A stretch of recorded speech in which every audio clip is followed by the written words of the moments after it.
एका नदीच्या काठी एक लहानसे घर होते.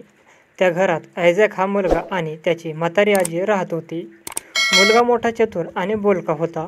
तो दिवसभर आपल्या म्हाताऱ्या आजीला हेच का, तेच का, असेच का, तसेच का असे नाना प्रश्न विचारून भांडावीन सोडी. रोज आजूबाजूला दिसणाऱ्या गोष्टी, होणाऱ्या घडामोडी या साऱ्यांबद्दलचे एक विशेष कुतूहल या मुलामध्ये जागे होई. म्हणूनच पाऊस पडू लागला की हा विचारी, आजी हे पाणी कुठून येतं ग? जोरदार वाऱ्याने घराच्या खिडक्या वाजू लागल्या की हा विचारी, आजी वारा कुठं राहतो ग? नदीत टाकलेल्या कागदांचा कपटा, चिंधी, गवताची काडी पाण्याबरोबर चाललेली पाहिली की हा विचारी, आजी नदीच्या पाण्याबरोबर हे पदार्थ वाहत का जातात? म्हातारी आजी सांगता येईल तेवढेच त्याला सांगे, पण कधी कधी तिलाही माहीत नसे. अशा वेळी ती काय सांगणार? मग काहीतरी सांगून ती वेळ मारून नेई, तर कधी गप्प बसून राही. पण ह्या मुलाला मात्र चैन पडत नसे. त्याच्या शंकेचे बरोबर उत्तर मिळाल्याशिवाय त्याला समाधान लाभत नसे. त्यासाठी तो मग शेजाऱ्या पाजाऱ्यांना जाऊनही प्रश्न विचारीत बसे. कधी तासनतास आभाळाकडे टक लावून बसे, तर कधी नदीकिनारी तहानभूक विसरून जाई. एके दिवशी तो असाच खडकावर नदीच्या पाण्यात पाय सोडून बसला होता. घरात म्हातारी आजी जात्यावर धान्य दळत होती.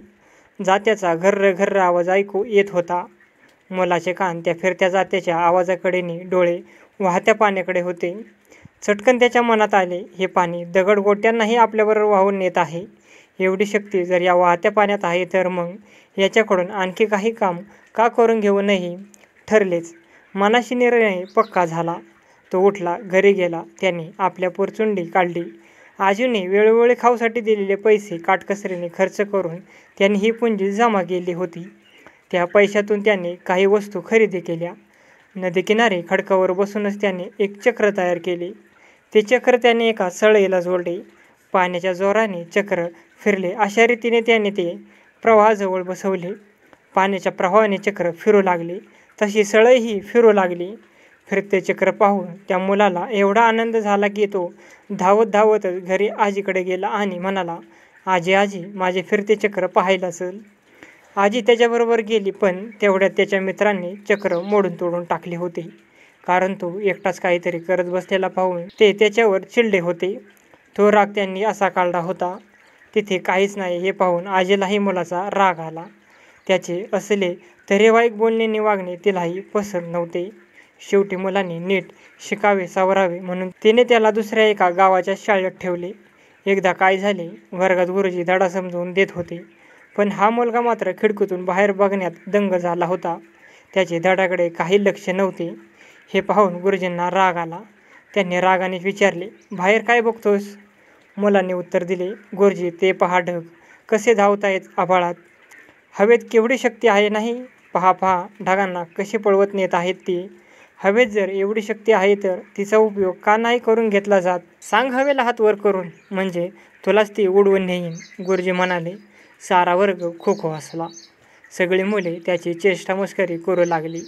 त्यांनी त्याचे नावच ठेवून टाकले काय राव आणि कसं राव. पण त्या मुलाने आपला छंद काही सोडला नाही. त्याचे विचारचक्र फिरतच राहिले.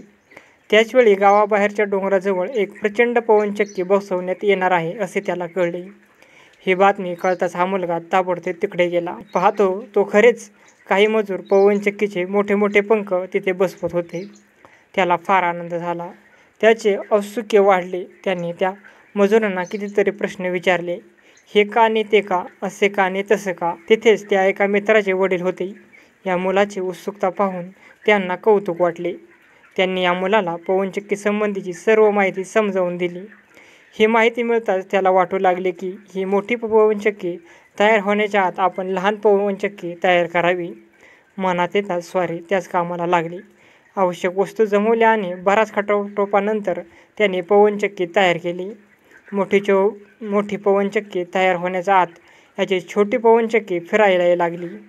या मुलाचे हे कर्तृत्व पाहून लोकांनीही त्याची तारीफ केली, त्याला शाबासकी दिली. पण या मुलाचे समाधान एवढ्याने कुठले व्हायला? तो विचारमग्न होता, आपल्या तंद्रीतच होता.